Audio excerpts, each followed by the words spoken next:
This is the vlog for April 17th. I'm starting to think maybe I should have just left this light off. It's not exactly necessary. The sun's not going down until 8 o'clock tonight. Spring is upon us. So last night, obviously, I was very distraught, and anyone would be if they found out that their beloved pet was going to pass away soon. Today was pretty rough, but I'm feeling better. I should explain a little bit about what's going on. So, Leo, I found in a bush 12 years ago in June. I think it was June, after helping my friends move. I drove home and he was just in a bush and he rolled onto his back, and that was that. He was my cat. I tried to get rid of him. Nobody around here wanted to admit that that was his, so, or theirs, or whatever. So, I moved out and moved in with a couple of friends, one of which was a vet technician, and she taught me a lot of things for taking care of Leo. And then I moved again later, and we've been here the whole time. So he's basically lived here for about 9 years total. And he started off being a purely indoor cat, but about 4 or 5 years old, he became an indoor-outdoor cat, and he transitioned pretty well there. So that's some basic life history. He has a cancer on his liver, and it's at an advanced stage where it's not going to allow him to live very long, and that's all there is to it. My dad, who took him in, said that the vet was very, very smart and very determined. They used an ultrasound to determine that there was some mass, and they figured out where it was on the liver. They then immediately did a biopsy to figure out exactly what was going on, and that was when they learned what the cancer was and how far along it had grown. They offered the option of chemotherapy, which I normally would have jumped at the chance, anything to give me a little more time, but it would only buy him a couple of months at most.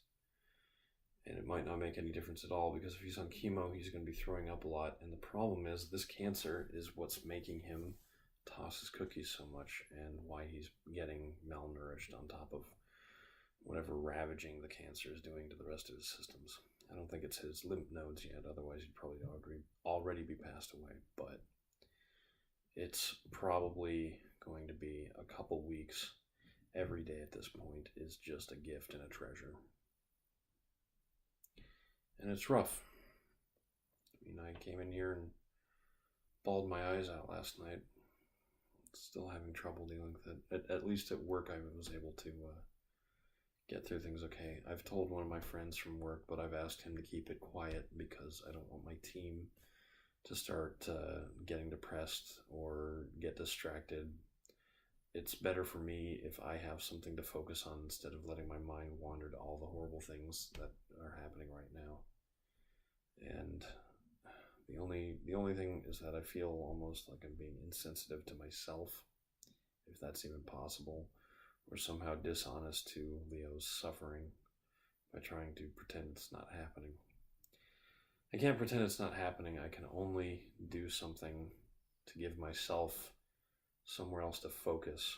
And having lost a couple of friends in the last few years, I find that that is healthier.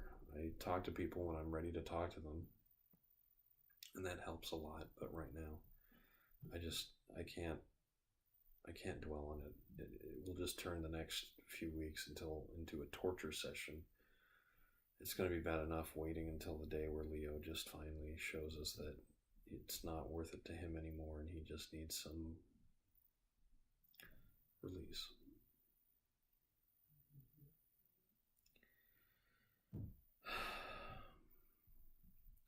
I haven't decided if I want to be there for the end or not yet.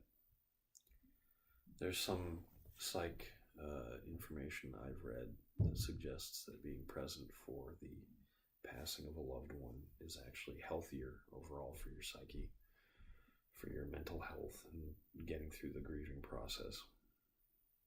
But I just don't know if I can say goodbye like that. came home to find my pets were dead twice in the past, and it was rough, but I don't know if it was harder than being there for the end. Heavy stuff. And it's just something I'm dealing with right now. And I actually think that this vlog has probably helped me just a little bit, being able to talk about this stuff. I'm almost glad that there's no audience because it's just me talking to myself, but putting the information out into the air, hearing it, being able to go back and look at it, think about it, I think that's going to be good for me in the long run. We'll see. Barely 2 months in, and this bomb drops on me. I really hope the rest of 2018 doesn't have any more nasty little surprises for me. I don't know how many of these I can handle. We'll see.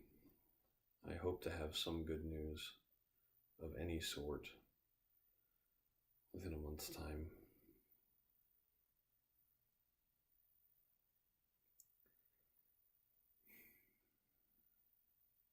Anyway, I'm Eric Spornitz, and tomorrow will be better.